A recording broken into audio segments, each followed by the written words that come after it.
So today we're using our new Ryobi cordless soldering iron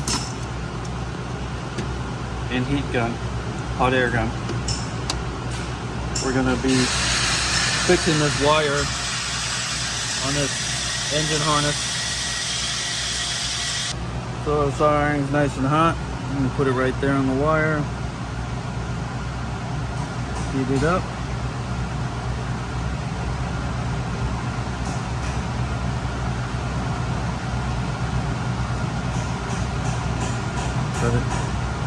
Get our wire soldered. I'm going to put a heat shrink there. I'm going to start our Ryobi hot air gun. This is cordless. Here we go. Got a nice attachment.